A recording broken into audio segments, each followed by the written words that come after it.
9th വരെ നന്നായിട്ട് പഠിച്ചുകൊണ്ടിരുന്ന 10th ആയപ്പോഴേക്കും ആ ഒരു ഫ്ലോ കിട്ടുന്നില്ല, പഠിക്കാൻ കുറച്ച് ബുദ്ധിമുട്ടായിട്ട് തോന്നുന്നു, എന്തൊക്കെയോ സ്ട്രെസ് വരുന്നുണ്ട്, പക്ഷെ അതെന്താണെന്ന് മനസ്സിലാവുന്നില്ല. ഇത് എൻ്റെ ഒരു വീഡിയോക്ക് അടിയിൽ വന്നൊരു കമൻറ്റാണ്. ഒരു 9th ഗ്രേഡർ ഇപ്പോൾ 10th ആയപ്പോഴേക്കും ഇട്ടൊരു കമൻറ്റാണ്. ഇത് മിക്കവർക്കും ഈ ഒരു പ്രശ്നം വരുന്നുണ്ടെന്ന് എനിക്ക് മനസ്സിലായിട്ടുണ്ടായിരുന്നു. ഈവൻ എൻ്റെ ഫ്രണ്ട്സിനും ഉൾപ്പെടെ 9th വരെ ഓക്കെ ആയിരുന്നു, പക്ഷേ 10th വന്നപ്പോഴേക്കും എന്തുകൊണ്ടാണ് ഇങ്ങനൊരു ടെൻഷൻ, അല്ലെങ്കിൽ പഠിക്കാൻ പറ്റുന്നില്ല, ആ ഒരു ഫീൽ. 9th നന്നായിട്ട് പഠിച്ചുകൊണ്ടിരുന്നത് 10th ആയപ്പോഴേക്കും എന്താ ഇങ്ങനെ എന്ന് മനസ്സിലാവുന്നില്ല. കാരണം എല്ലാവരും പറഞ്ഞുകൊണ്ടിരിക്കുന്നുണ്ട് 9th എന്ന് പറഞ്ഞ ക്ലാസ് ഭയങ്കര പാടാണ്, പക്ഷെ 10th അതുപോലെ അല്ല, 10th നമുക്ക് പിന്നെയും സ്കോർ ചെയ്യാൻ പറ്റുമെന്നാണ് എല്ലാവരും പറഞ്ഞുകൊണ്ടിരിക്കുന്നത്. അതിൻ്റെ റിയാലിറ്റി എന്താണ്? 10th ക്ലാസ്സിൻ്റെ റിയാലിറ്റി എന്താണ്? 10th ക്ലാസ് നമുക്ക് ഈസി ആയിട്ട് ക്രാക്ക് ചെയ്യാൻ പറ്റുന്നതാണോ, അതോ വളരെ ബുദ്ധിമുട്ടായിട്ടുള്ള ക്ലാസ് ആണോ 10th? സത്യം ഞാൻ ഇവിടെ പറഞ്ഞുതരാം. 10th എന്ന് പറഞ്ഞ ക്ലാസ് അത്ര ഡിഫിക്കൽട്ടല്ല. നിങ്ങൾ ഫസ്റ്റ് തൊട്ടേ പഠിക്കുകയാണ്, അല്ലെങ്കിൽ അവസാനത്തെ ഒരു 4 മാസം തന്നെ നല്ലപോലെ കഷ്ടപ്പെട്ടിട്ട് പഠിക്കുകയാണെങ്കിൽ നിങ്ങൾക്ക് നല്ല മാർക്ക് സ്കോർ ചെയ്യാൻ പറ്റും. പക്ഷേ നിങ്ങൾ അതിന് ഹാർഡ് വർക്ക് ചെയ്യാൻ റെഡി ആവണം. പിന്നെ ഈ 9th 9th നിന്ന് 10th വരുമ്പോൾ ഒരു പ്രശ്നം എന്താണെന്ന് വെച്ചാൽ നമുക്ക് നല്ല പ്രഷർ വരും. അത് ഫാമിലിയുടെ അടുത്ത് നിന്നായാലും ടീച്ചേഴ്സിൻ്റെ അടുത്ത് നിന്നായാലും നമ്മുടെ ചുറ്റിനുള്ളവർ തന്നെ ആയാലും എല്ലാവരും പഠിക്കാൻ തുടങ്ങുകയാണ്. 10th ആകുമ്പോഴേക്കും എല്ലാവരുടെ ഒരു മൈൻഡിലുള്ള സംഭവമാണ് 10th നന്നായിട്ട് പഠിക്കാൻ തുടങ്ങണം, 10th ആകുമ്പോൾ എനിക്ക് കുറച്ചും കൂടെ പഠിക്കാം, കുറച്ചും കൂടെ സീരിയസ് ആവണം. അപ്പം നമ്മുടെ ചുറ്റിനുള്ള എല്ലാവരും കുത്തിയിരുന്ന് പഠിക്കുമായിരിക്കും. അപ്പോൾ നമുക്ക് തന്നെ ഒരു തോന്നൽ വരും, എന്നാൽ ഞാൻ മാത്രം ഒന്നും ചെയ്യുന്നില്ലേ എന്നൊരു തോന്നൽ നമുക്ക് വരും. കാരണം എല്ലാവരും പഠിച്ചുകൊണ്ടിരിക്കുകയാണ്, നമുക്ക് തന്നെ ഒരു പ്രഷർ നമുക്ക് ഫീൽ ചെയ്യും. ഞാൻ മാത്രമാണ് ഇവിടെ ഒന്നും ചെയ്യാണ്ടിരിക്കുന്നത്, എല്ലാവരും ചെയ്യുന്നുണ്ടല്ലോ എന്തെങ്കിലുമൊക്കെ. പിന്നെ എനിക്ക് ഈ +1 എന്താ എടുക്കേണ്ടതെന്ന് എനിക്കൊരു ഐഡിയ ഇല്ല. പക്ഷേ എൻ്റെ ഫ്രണ്ട്സിന് എല്ലാവർക്കും കോളേജിൽ എന്താ ചെയ്യേണ്ടതെന്ന് വരെ ഒരു ഫ്യൂച്ചർ പ്ലാൻ വരെ ഉണ്ട്. എനിക്കാണെങ്കിൽ ഒന്നുമില്ല. 10th ഞാൻ എന്ത് ചെയ്യും എന്നറിയാണ്ടിരിക്കുന്ന കുറേ പേരുണ്ട്. അപ്പോൾ അവർക്ക് വേണ്ടിയിട്ടാണ് ഇന്നത്തെ video. Hi guys, welcome back to my channel. അപ്പം ഞാൻ ഇവിടെ സ്റ്റഡി റിലേറ്റഡ് കണ്ടൻറ്റാണ് കൂടുതൽ കൊടുക്കുന്നത്. അപ്പോൾ നിങ്ങൾക്ക് എൻ്റെ ചാനൽ ചെക്കൗട്ട് ചെയ്ത് നോക്കുക, ഇഷ്ടപ്പെടുകയാണെന്നുണ്ടെങ്കിൽ സബ്സ്ക്രൈബ് ചെയ്യാം. അപ്പോൾ ഈ ഒരു പ്രശ്നം കുറേ പേര് സഫർ ചെയ്യുന്നതാണ്. ഈവൻ ദോ എനിക്കും ഉണ്ടായിരുന്നു. ഞാൻ 10th ഒരു ടോപ്പറോ അതൊന്നുമല്ല. അതുകൊണ്ട് തന്നെ എന്തൊക്കെ മിസ്റ്റേക്സ് ആണ് വരുത്തിയിട്ടുണ്ടാകുന്നത് എനിക്ക് നന്നായിട്ട് പറയാൻ പറ്റും. അതുകൊണ്ടാണ് ഞാൻ ഈ ഒരു വീഡിയോ എടുക്കുന്നത്. നിങ്ങൾക്കിത് ഈ ഒരു അഡ്വൈസ് കേട്ട് സ്വീകരിക്കാം, അല്ലെങ്കിൽ വിട്ടേക്കാം. ഓക്കെ,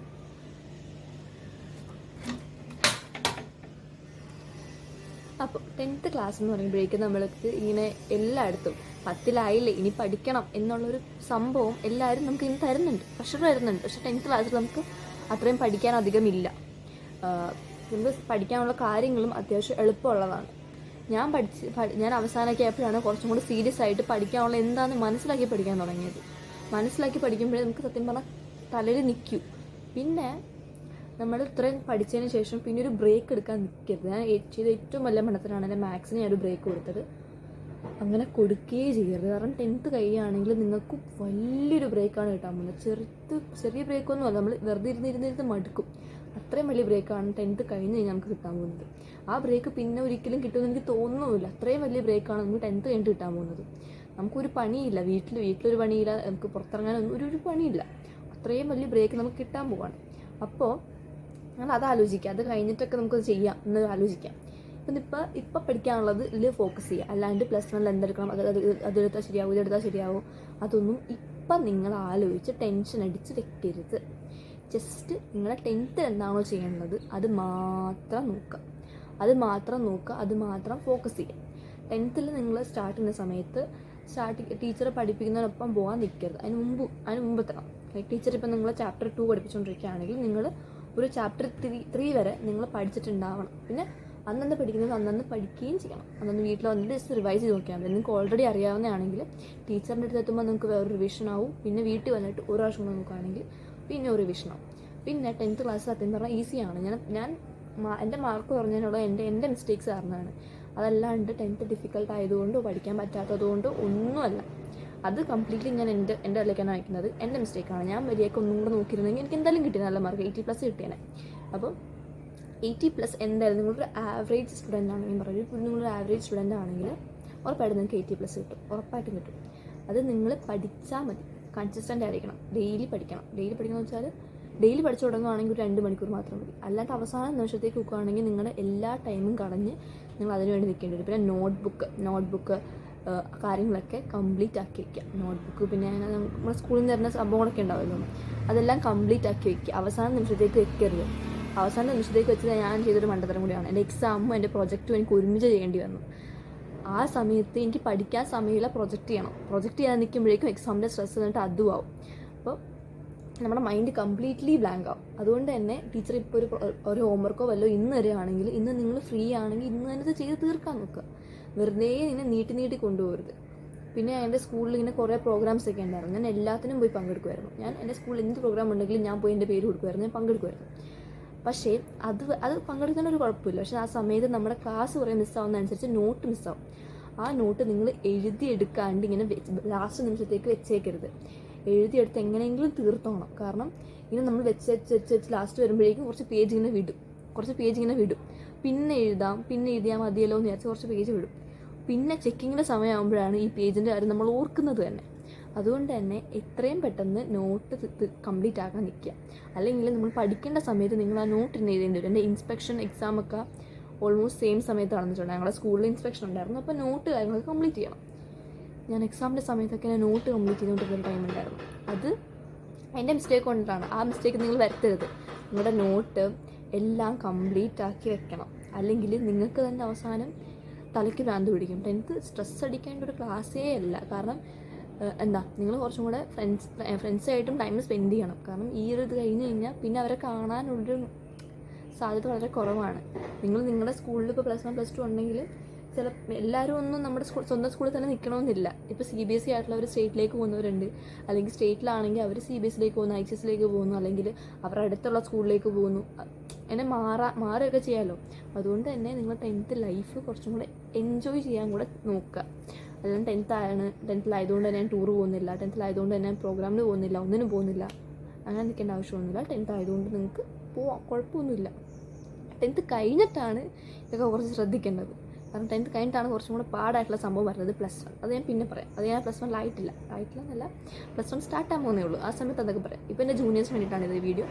നിങ്ങൾ ഇപ്പോൾ 10th ആൾക്കാർ ഇത് കാണുന്നുണ്ടെങ്കിൽ ഞാൻ പറഞ്ഞ കാര്യങ്ങളൊക്കെ സത്യമാണോ എന്തോ എന്നൊക്കെ അവർക്കറിയാം. നിങ്ങൾ ജസ്റ്റ് കമൻറ്റ് ഡൗൺ ചെയ്യാം. പിന്നെ ഈ സ്റ്റാർട്ടിങ് സമയത്ത് സ്ട്രെസ്സ് വരാനുള്ള മെയിൻ കാരണം ഈ ആൾക്കാരുടെ പ്രഷർ കൊണ്ട് തന്നെയാണ്. പിന്നെ നിങ്ങളും സ്വന്തമായിട്ട് ഇങ്ങനെ വിചാരിച്ച് വെച്ചിട്ടുണ്ട് 10th ക്ലാസ് ആകുമ്പോഴേക്കും ഇത്രയും പേര് ചോദിക്കുന്നതാണ്, അങ്ങനെയാണ് നിങ്ങൾ ഒന്നും വിചാരിക്കേണ്ട. എനിക്കും ഉണ്ടായിരുന്ന ആ പ്രശ്നം. 10th ക്ലാസ് ആകുമ്പോഴേക്കും എല്ലാവരും എന്നോട് ചോദിക്കും. അപ്പോൾ എൻ്റെ മാർക്ക് കുറയുകയാണെങ്കിൽ എന്ത് വിചാരിക്കും. ഞാൻ എൻ്റെ മാർക്ക് കുറഞ്ഞപ്പോഴേക്കും CSE എല്ലാവരും ഓക്കെ ആയിരുന്നു. അത്ര ഉണ്ടല്ലോ, കുഴപ്പമില്ല, +1 അഡ്മിഷൻ കിട്ടാൻ ഇത് മതി. ഇതാണ് എല്ലാവരും എന്നോട് പറഞ്ഞത്. +1 അഡ്മിഷൻ കിട്ടാൻ ഇത് മതി, ഇങ്ങനെയാണ് എല്ലാവരും പറഞ്ഞുകൊണ്ടിരുന്നത്. അല്ലാണ്ട് നിൻ്റെ മാർക്ക് എവിടെ പോയി, നിൻ്റെ പഠിക്കാൻ അങ്ങനെയൊന്നും ആരും എന്നോട് ചോദിച്ചിട്ടില്ല. പിന്നെ ഞാൻ പഠിച്ചേക്കുന്ന കാര്യം എൻ്റെ അമ്മയ്ക്കും എല്ലാവർക്കും അറിയാമെയാണ്. അതുകൊണ്ട് തന്നെ അവർ അതിനെപ്പറ്റി ബോധം ചെയ്തിട്ടില്ല. നീ ഹാർഡ് വർക്ക് ആണല്ലോ കിട്ടു, ഇപ്പം നിനക്ക് അഡ്മിഷൻ കിട്ടി, അത് മതി. ഇനി നിനക്ക് +1 +2 അത് കുറച്ചും കൂടെ നന്നായിട്ട് പഠിക്കാൻ തുടങ്ങുന്ന +1 +2 നല്ലപോലെ മാർക്ക് വാങ്ങിച്ചാൽ നമുക്ക് കോളേജിൽ കിട്ടും. അത്രേ ഉള്ളൂ. അല്ലാണ്ട് ഈ 10th മാർക്ക് വെച്ചിട്ട് ഇപ്പോൾ നമുക്ക് വലിയ കാര്യങ്ങളൊന്നും സാധിക്കാനില്ല. അതുകൊണ്ട് തന്നെ 10th ഇത്രയൊക്കെ ഉള്ളൂ. വലിയ കാര്യമായിട്ട് സ്ട്രെസ് അടിക്കേണ്ട ആവശ്യമില്ല. ഞാൻ അടിച്ചതാണെന്നില്ല, ഞാൻ പറഞ്ഞതേ ഉള്ളൂ. നിങ്ങൾ വലിയ കാര്യം ടെൻഷൻ അടിക്കേണ്ട ആവശ്യമില്ല. നിങ്ങൾ കുറച്ചും കൂടെ ഒന്ന് ടൈം എടുത്ത് ജസ്റ്റ് അതൊന്ന് നമുക്ക് റെഫറൻസ് ബുക്കുകളൊക്കെ നോക്കിയിട്ടില്ലേ, അത് ഒത്തിരി ഒന്നും വാങ്ങിച്ചു വെക്കേണ്ട ആവശ്യമില്ല. നിങ്ങൾ ജസ്റ്റ് ഞാൻ കുറേയൊക്കെ നോക്കി, കുറേ റെഫറൻസ് ബുക്കിൻ്റെയൊക്കെ വീഡിയോ ഉണ്ട്, ഏത് വാങ്ങിക്കും. കുറേ പേര് പലരും പലതാണ് പറയുന്നത്. സത്യം പറഞ്ഞാൽ എല്ലാം ഏകദേശം ഒരുപോലൊക്കെ തന്നെയാണ്. നിങ്ങൾ പഠിക്കണമെന്ന് മാത്രമേ ഉള്ളൂ. ഏകദേശം എല്ലാം ഒരുപോലൊക്കെ തന്നെയാണ്. അപ്പോൾ ഞാൻ റേറ്റൊക്കെ നോക്കിയിട്ടൊക്കെയാണ് ഒരെണ്ണം എടുത്തത്. അപ്പോൾ നിങ്ങളും അതിനനുസരിച്ച് നിങ്ങൾക്ക് ഏതാണോ തോന്നുന്നത് നല്ലതായിരിക്കും നിങ്ങൾ എടുക്കുക. ഏകദേശം എല്ലാത്തിലും ഏകദേശം ഒരു കാര്യം തന്നെയാണ് ഉള്ളത്. പിന്നെ previous year question paper solve ചെയ്യാം, അതൊക്കെ അത് ചെയ്താലും വലിയ ഒന്നുമില്ല, ചെയ്യാം, വലിയ കുഴപ്പമൊന്നുമില്ല. ചെയ്തിട്ടും റിപ്പീറ്റ് ആവണം എന്നില്ലല്ലോ. കാരണം ഇത്രയും പ്രീവിയസ് ഇയർ ക്വസ്റ്റ്യൻ പേപ്പർ ചെയ്യുന്നതിനെക്കാട്ടും പ്രീവിയസ് ഇയർ ക്വസ്റ്റ്യൻ പേപ്പർ ചെയ്യുന്നത് നല്ലതാണ്. അല്ലാണ്ട് ക്വസ്റ്റ്യൻ ബാങ്കായിട്ട് കുറേ തരും, അതിരുന്ന് സോൾവ് ചെയ്യുകയാണെങ്കിൽ ഇപ്പോൾ സ്റ്റാർട്ടിങ്ങിൽ ചെയ്ത് തുടങ്ങുകയാണെങ്കിൽ കുഴപ്പമില്ല. അവസാന നിമിഷം എല്ലാം കൂടെ ചെയ്യാൻ നിൽക്കുകയാണെങ്കിൽ നിങ്ങൾ തലവേദന എടുത്തൊരു വഴിയാവും. എൻ്റെ സോഷ്യൽ സയൻസ് എക്സാമിൻ്റെ അന്നാണ് എനിക്ക് ഏറ്റവും വലിയ തലവേദന വന്നത്. തലവേദനയോട് എനിക്ക് നിൽക്കാൻ വയ്യ. ഞാൻ വിചാരിച്ച എക്സാം എൻ്റെ കയ്യിൽ നിന്ന് പോയി എന്ന് ഞാൻ വിചാരിച്ചു. പക്ഷേ എക്സാം ഭയങ്കര എളുപ്പമായിരുന്നു. ഞാൻ വെറുതെ ഒരു ആവശ്യമുണ്ട് ഒത്തിരി പഠിച്ചിട്ടുണ്ടായിരുന്നു. എൻ്റെ കയ്യിലുണ്ടായിരുന്ന റിസോഴ്സ് ബുക്കിനോ നല്ലപോലെ റെഫർ ചെയ്തിട്ടാണ് പോയത്.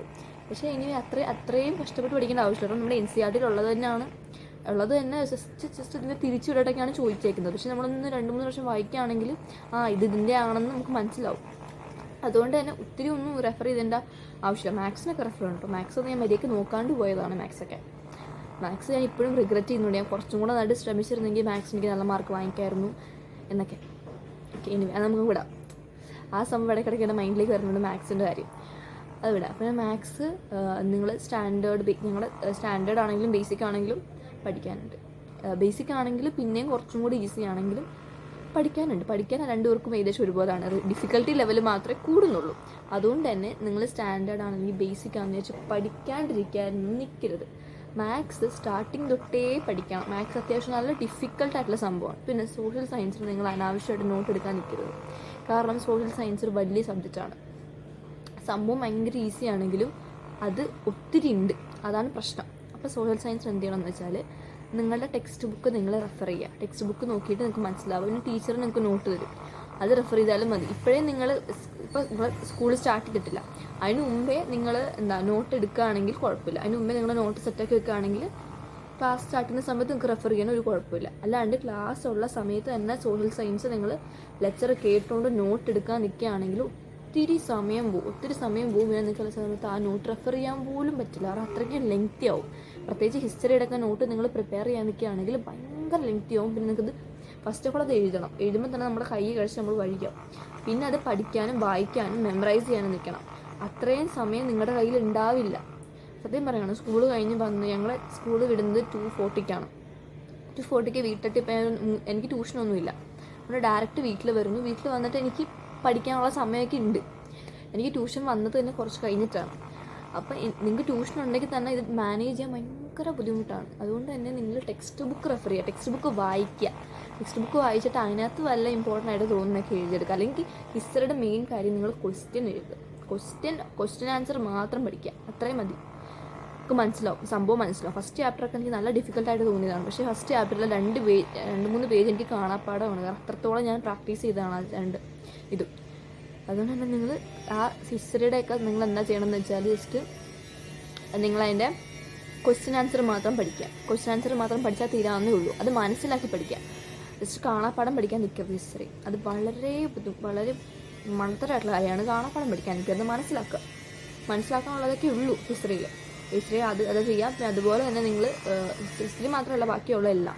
എനിക്ക് ഹിസ്റ്ററി ഇഷ്ടമായിരുന്നു. എനിക്കിഷ്ടമായിരുന്ന ജോഗ്രഫി ആയിരുന്നു. ജോഗ്രഫിയിൽ എനിക്ക് പഠിക്കാനുള്ള ഒന്നിനോടൊരു താല്പര്യം ഉണ്ടായിരുന്നില്ല.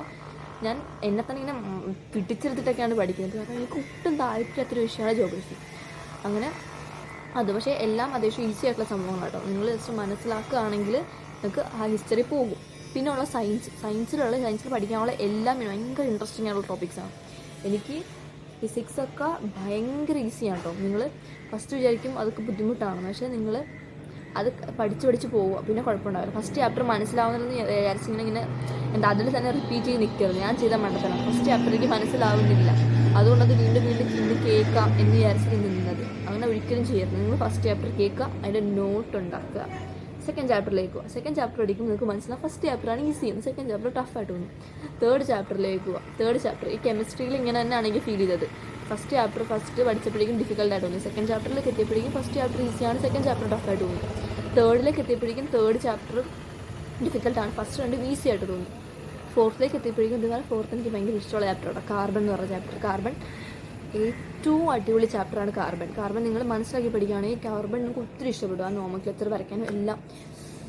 നോമൻക്ലേച്ചറൊക്കെ ബെസ്റ്റ് സാധനമാണ്. ഞാനിപ്പോഴും ആ ഫസ്റ്റിലെ ഞാൻ പഠിച്ചിരുന്നെങ്കിൽ അതൊക്കെ എൻ്റെ ഫേവറേറ്റ് ആയെന്ന് എനിക്ക് തോന്നിയിട്ടുണ്ട്. വെറുതെ അല്ല ആൾക്കാർ +1 സയൻസ് എടുക്കുന്നത്. കാരണം 10th സയൻസ് അത്രയ്ക്ക് അടിപൊളിയാണ്. 10th സയൻസ് നിങ്ങൾ മനസ്സിലാക്കി പഠിക്കുകയാണെങ്കിൽ സയൻസ് നിങ്ങളുടെ ഫേവറേറ്റ് സബ്ജക്റ്റ് ആവും. എൻ്റെ സയൻസ് ഇതുവരെ ഫേവറേറ്റ് ആയിട്ടില്ല. 10th സയൻസ് മാത്രമേ ഉള്ളൂ എനിക്ക് ഏറ്റവും ഇഷ്ടമുള്ളത്. ബാക്കി ഞാൻ ഇത്രയും പഠിച്ച സയൻസ് ഒന്നും എനിക്കിഷ്ടമല്ല. 10th സയൻസിൻ്റെ ഫേവറേറ്റാണ്, പ്രത്യേകിച്ച് കാർബൺ ചാപ്റ്റർ. പിന്നെ ബയോളജി എനിക്കിഷ്ടമല്ല. അതുപോലെ തന്നെ ഫിസിക്സും നല്ലതാണ്. എനിക്ക് 9th ഏറ്റവും ഇഷ്ടം ബയോളജി ആയിരുന്നു. കാരണം അതിനകത്ത് പഠിക്കാനുള്ളതൊക്കെ എനിക്കിഷ്ടമുള്ള സംഭവങ്ങളാണ്. സെല്ലൊക്കെ എനിക്ക് ഭയങ്കര ഇഷ്ടമായിരുന്നു. പക്ഷേ സെല്ല് ടിഷ്യൂ അതൊക്കെ എനിക്ക് പഠിക്കാൻ എനിക്കിഷ്ടമായിരുന്നു. പക്ഷേ ഇതിലേക്ക് വന്നപ്പോഴേക്കും ഒന്നും എനിക്ക് പിടിക്കുന്നില്ല. ബയോളജി എനിക്ക് വലുതായിട്ട് പിടിക്കുന്നില്ല. പക്ഷേ പഠിക്കാനുള്ള കാര്യങ്ങളൊക്കെ ഭയങ്കര ഈസിയായിരുന്നു. അതുകൊണ്ട് തന്നെ നിങ്ങൾ സയൻസിന് എന്തായാലും നോട്ട് ഉണ്ടാക്കുക. സയൻസ് ആകെ കുറച്ച് ചാപ്റ്ററേ ഉള്ളൂ ആൻഡ് ഭയങ്കര ഈസിയുമാണ്. അതുകൊണ്ട് തന്നെ നിങ്ങൾ കെമിസ്ട്രിയിൽ ചെയ്യേണ്ട കാര്യം എന്ന് വെച്ചാൽ ഒരു ചാപ്റ്റർ കഴിയുമ്പോൾ അതിൻ്റെ നോട്ട് അതിൻ്റെ ലെക്ചർ നോക്കി തന്നെ കംപ്ലീറ്റ് ചെയ്യുക. അടുത്ത ചാപ്റ്ററിലേക്ക് പോവാം. അത് മൊത്തം കഴിഞ്ഞിട്ട് ജസ്റ്റ് ഇങ്ങനെ വായിച്ച് പോവുക. ലെക്ചർ വീണ്ടും വെക്കുക. എന്നിട്ട് ആ നോട്ട് നോക്കിയിട്ട് ജസ്റ്റ് പ്രാക്ടീസ് ചെയ്യുക. അപ്പോഴേക്കും നിങ്ങൾക്ക് പെട്ടെന്ന് തന്നെ കിട്ടിക്കോളും. ഫസ്റ്റ് ചാപ്റ്ററൊക്കെ ഭയങ്കര ഈസിയാണ്. നിങ്ങൾ ഫസ്റ്റ് നോക്കുമ്പോഴേക്കും ഭയങ്കര ബുദ്ധിമുട്ടായിട്ട് തോന്നുമെങ്കിൽ ഫസ്റ്റ് ചാപ്റ്ററൊക്കെ ഇച്ചിരിയൊക്കെ ഉള്ളൂ. സയൻസൊക്കെ നിങ്ങൾക്ക് നല്ല മാർക്ക് സ്കോർ ചെയ്യാവുന്നതാണ്. പിന്നെ ഉള്ളത് മാത്സ് പ്രാക്ടീസ് ചെയ്യുക. മാത്സ് അത്ര ഉള്ളെങ്കിൽ പറയാനുള്ളത് മാത്സ് പ്രാക്ടീസ് ചെയ്യുക, ഒത്തിരി പ്രാക്ടീസ് ചെയ്യുക, പറ്റുന്ന അത്രയും മാത്സ് പ്രാക്ടീസ് ചെയ്യുക. ചാപ്റ്റർ എത്രയും പെട്ടെന്ന് തീർക്കുക. പിന്നെ ക്വസ്റ്റ്യൻ പേപ്പറോ ക്വസ്റ്റ്യൻ ബാങ്കോ എന്തെങ്കിലും എടുത്തിട്ട്, ക്വസ്റ്റ്യൻ ബാങ്ക് എന്തെങ്കിലുമൊക്കെ എന്തായാലും മാത്സിന് വേണം നിങ്ങൾക്ക് പ്രാക്ടീസ് ചെയ്യാൻ വേണ്ടിയിട്ട്, എന്തെങ്കിലും വേണം. അല്ലെങ്കിൽ ഓൺലൈനിൽ നമുക്ക് നോക്കിയാൽ കിട്ടും. പക്ഷേ അതിൻ്റെ സൊല്യൂഷൻ കിട്ടാൻ വേണ്ടിയിട്ട് നിങ്ങൾ വീണ്ടും ഫോൺ എടുക്കേണ്ടി വരും. അത് വേണ്ട. അതിന് പകരം നിങ്ങൾ ചെയ്യുക. അല്ലെങ്കിൽ ഫോണിൽ മറ്റേ ഇങ്ങനെ ഇമ്പോർട്ടൻറ്റ് ക്വസ്റ്റ്യൻസിൻ്റെ കാണും. അത് നമ്മളെടുത്ത് വെക്കുകയാണെങ്കിൽ അതിനകത്ത് തന്നെ നമുക്ക് ഇങ്ങനെ ബാക്കിൽ തന്നെ അതിൻ്റെ സൊല്യൂഷൻ കാണുമല്ലോ. ഇതൊക്കെ എങ്ങനെ കിട്ടിയത്, നിങ്ങളുടെ മിസ്റ്റേക്സ് ഒക്കെ നമുക്ക് മനസ്സിലാക്കാനായിട്ട് ഫോണിൽ കാണുന്നതും നല്ലതാണ്. പക്ഷേ വേറൊരു പരിപാടിയിലേക്കും പോകാൻ നിൽക്കരുത്. ഫോൺ അത് മാത്രം കാണും. ഓക്കെ. പിന്നെ ഇത് ലാംഗ്വേജ് സബ്ജക്റ്റൊക്കെ സാൻസ്ക്രിറ്റിന് എനിക്ക് 60 സംതിങ് ഉണ്ടായിരുന്നു. സാൻസ്ക്രിറ്റ് ഞാൻ വലിയ മാർക്ക് പ്രതീക്ഷിക്കാൻ ഞാൻ, പക്ഷേ എങ്ങനെ കിട്ടിയെന്ന് എനിക്കിപ്പോഴും അറിയാൻ പാടില്ല സാൻസ്ക്രിറ്റ് എനിക്ക് എങ്ങനെ കിട്ടിയെന്ന്. സാൻസ്ക്രിറ്റൊക്കെ അവസാന നിമിഷമൊക്കെയാണ് ഞാൻ പഠിച്ചിട്ടുണ്ടായിരുന്നത്, ഈവൻ ബോർഡ് എക്സാമിന് പോലും. പക്ഷേ നിങ്ങളത് ചെയ്യരുത്. നിങ്ങൾ ഹിന്ദി ആണെങ്കിൽ ഒരിക്കലും ചെയ്യരുത്. ഹിന്ദിക്കൊക്കെ ഒത്തിരി പഠിക്കാനുണ്ട്. ഹിന്ദിയൊക്കെ നിങ്ങൾ വിചാരിക്കുന്ന പോലെയല്ല. ഹിന്ദി അവർ ഒത്തിരി പഠിച്ചിരിക്കുന്ന ഞാൻ കണ്ടതാണ്. പക്ഷേ അവർക്ക് ഹിന്ദി പഠിക്കുന്ന ആൾക്കാരൊക്കെ ഒത്തിരി എഴുതുന്നത് ഞാൻ കണ്ടതാണ്. അപ്പോൾ ഹിന്ദി നിങ്ങൾ വിചാരിക്കുന്നത് ഞാൻ സാൻസ്ക്രിറ്റ് എടുത്തേക്കുന്നത്. സാൻസ്ക്രിറ്റ് ഇത്രയൊക്കെ ഉള്ളൂ, പഠിക്കാനായിട്ട് ഇത്രേ ഉള്ളൂ. പക്ഷേ അത് പഠിക്കണം. ആ ഒരു കാര്യം മാത്രമേ ഉള്ളൂ. ഇത്രയൊക്കെ പഠിച്ചാൽ മതി, കുറച്ചേ ഉള്ളൂ പഠിക്കാനായിട്ട്.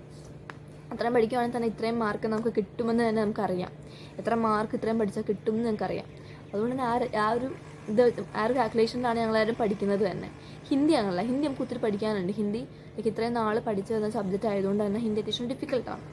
അപ്പോൾ നിങ്ങൾ ലെക്ചർ കേട്ടിട്ട് തന്നെ കംപ്ലീറ്റ് ചെയ്യുക. ഹിന്ദിയിലെ പറ്റി എനിക്ക് വലിയ ധാരണയില്ല, അതുകൊണ്ടാണ് ഞാൻ പറഞ്ഞത്. ലെക്ചർ കേട്ടിട്ട് അതിനനുസരിച്ച് നോക്കുക. ടീച്ചർ പഠിപ്പിക്കുന്ന തന്നെ ലാംഗ്വേജ് സബ്ജക്റ്റ് അത്യാവശ്യം നമുക്ക് മനസ്സിലാവുമല്ലോ. എനിക്ക് ഇംഗ്ലീഷിന് അങ്ങനെ തന്നെ. ഇംഗ്ലീഷ് ഞാൻ കംപ്ലീറ്റ്ലി എൻ്റെ ടീച്ചറിനെയാണ് റെഫർ ചെയ്തത്. അല്ലാണ്ട് വീഡിയോ ഞാൻ കണ്ടായിരുന്നു, 2-3 കണ്ടു കാണും ലെക്ചർ. അല്ലാണ്ട് ഞാൻ അങ്ങനെ കാണാൻ നിന്നിട്ടില്ല. കാരണം എനിക്ക് മനസ്സിലാവുമായിരുന്നു.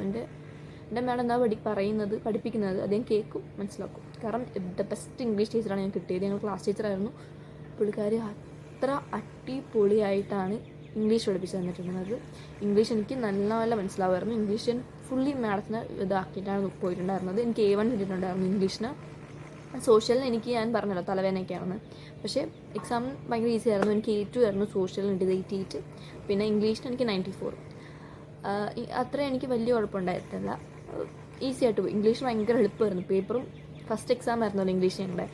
അത് ഭയങ്കര എളുപ്പമായിട്ട് പോയി. ഇംഗ്ലീഷ് നിങ്ങൾ ആരെയും റെഫർ ചെയ്യേണ്ട, ജസ്റ്റ് പഠിച്ചു പോയാൽ മതി. ഒന്നുമില്ല, ഇംഗ്ലീഷ് അങ്ങോട്ട് കഴിഞ്ഞു. പിന്നെ ഉള്ള AI നിങ്ങൾ ഈസി അല്ലേ അതല്ലേ ഇതല്ലേ എന്നും പറഞ്ഞ അവസാന നിമിഷം വെക്കരുത്, ഒരിക്കലും ചെയ്ത്. ബോർഡ് എക്സാമിനൊക്കെ ഞാൻ AI അതൊക്കെ എളുപ്പം. 50 എനിക്ക് 30 സംതിങ് മാർക്കാണ് കിട്ടിയത്. ഞാൻ മര്യാദയ്ക്ക് പഠിക്കാഞ്ഞുകൊണ്ട്. കുറച്ചും കൂടെ ശ്രദ്ധിച്ചിരുന്നെങ്കിൽ എനിക്ക് 40+ കിട്ടിയാണ്. പക്ഷേ ആ ഒരു ശ്രദ്ധ കൊടുക്കാഞ്ഞുകൊണ്ട് എനിക്ക് മാർക്ക് കുറഞ്ഞാണ്. സത്യം പറഞ്ഞാൽ AI ഒന്നുമില്ല. കൺഫ്യൂഷൻ മാട്രിക്സും അങ്ങനെ കുറച്ച് സാധനങ്ങളൊക്കെ ഉള്ളൂ. അതൊക്കെ നിങ്ങൾക്ക് ടീച്ചർ പഠിപ്പിക്കുമ്പോൾ തന്നെ ശ്രദ്ധിച്ച് പോവുകയാണെങ്കിൽ വലിയ കാര്യമായിട്ട് പഠിക്കേണ്ട ആവശ്യവും ഇല്ല. ബോർഡ് എക്സാമിൻ്റെ സമയത്ത് കുറച്ചും കൂടെ സീരിയസ് ആവുക. അല്ലാത്ത സമയത്തൊക്കെ നമുക്ക് ഒരു ദിവസം കൊണ്ട് തന്നെ പഠിച്ചെടുക്കാൻ പറ്റും. AI അത്രയേ ഉള്ളൂ. പിന്നെ നിങ്ങൾ ശ്രദ്ധിക്കേണ്ടത് ഞാൻ പറയാനുള്ളത് സോഷ്യലിലാണ് ചില സമയത്ത് പാളിപ്പോകാൻ ചാൻസ് ഉള്ളത്. എനിക്ക് തോന്നുന്ന സോഷ്യലാണ് പാളിപ്പോകാൻ ചാൻസ് ഉള്ളത്. കാരണം നിങ്ങൾ സോഷ്യൽ ഈസി ആയിട്ട് വെക്കും. കാരണം പഠിക്കാനുള്ളതൊക്കെ ഭയങ്കര എളുപ്പമാണ്. ഫസ്റ്റ് സ്റ്റാർട്ടിങ്ങിലൊക്കെ നമ്മളിങ്ങനെ സോഷ്യൽ പഠിക്കുമ്പോൾ ഇത് കൊള്ളാലോ എന്ന രീതിയിൽ നിൽക്കും. പക്ഷേ പിന്നെ നിങ്ങൾക്ക് ബാക്ക്ലോഗ്സ് വരുന്ന എങ്ങനെയാണെന്ന് നിങ്ങൾക്ക് അറിയാൻ പറ്റാണ്ടാവും. കാരണം അത്രയ്ക്ക് പഠിക്കാനുണ്ട് സോഷ്യൽ. പക്ഷേ ടീച്ചർ പെട്ടെന്ന് തന്നെ എടുത്ത് തീർക്കും. പക്ഷേ നിങ്ങൾ വീട്ടിൽ പോയിട്ട് പഠിക്കാൻ നിൽക്കുമ്പോൾ അതൊരു ബുദ്ധിമുട്ടായിട്ട് വരും. സയൻസിന് ആ പ്രശ്നം വരത്തില്ല. സയൻസ് നിങ്ങൾ ഒന്ന് ഇരുത്തി പഠിക്കുകയാണെങ്കിൽ, കാരണം പഠിക്കാനുള്ള സാധനം അത്യാവശ്യം കുറച്ച് ചെറിയൊരു ഡിഫിക്കൽട്ടി ഉണ്ട്, ഇൻട്രസ്റ്റിംഗ് ആണ്. അപ്പോൾ നമ്മളിങ്ങനെ ആ ഫോണിൽ തന്നെ ഇങ്ങനെ നോക്കി തന്നെ ഇരിക്കും എന്താണ് പഠിക്കാനുള്ളത് എന്ന് വെച്ചാൽ. പക്ഷേ സോഷ്യൽ അങ്ങനെയല്ല. സോഷ്യൽ ഭയങ്കര ഈസിയുമാണ്. എന്നാൽ നമുക്ക് കുറച്ചതായിട്ട് ബോറടിക്കാനുള്ള സംഭവങ്ങളൊക്കെ ഉണ്ട്. അപ്പോൾ നമ്മളിങ്ങനെ ഉറങ്ങും. സത്യം പറഞ്ഞാൽ നല്ല ഉറക്കം വരും സോഷ്യൽ പഠിക്കുമ്പോൾ. അതുകൊണ്ടാണ് ഹ്യൂമാനിറ്റീസിലേക്ക് സൈഡിലേക്കേ പോകാഞ്ഞത്. മര്യാദയ്ക്ക് കൊമേഴ്സ് എടുത്തു. ഞാനിപ്പോൾ പഠിക്കുന്ന കാര്യം എനിക്ക് ഇഷ്ടപ്പെടുന്നതാണ്. അതിനെ പറ്റിയിട്ടൊക്കെ ഞാൻ പിന്നെ പറയാം. കൊമേഴ്സ് എടുത്തിട്ട് അതെങ്ങനെ ഉണ്ടെന്നൊക്കെ നമുക്ക് പിന്നെ പറയാം. അപ്പോൾ ഇത്രയുള്ള വീഡിയോ നിങ്ങളുടെ ഡൗട്ടുകളും കാര്യങ്ങളൊക്കെ ക്ലിയർ ആയെന്ന് എനിക്ക് തോന്നുന്നു. ആൻഡ് വെറുതെ ടെൻഷൻ അടിക്കേണ്ട ആവശ്യമില്ല. നമുക്ക് 10ാം ക്ലാസ്സൊക്കെ ഭയങ്കര ചില്ലായിട്ട് പോകേണ്ട ക്ലാസ്സാണ്. അപ്പോൾ അത്രയുള്ള video. Thanks for watching. By.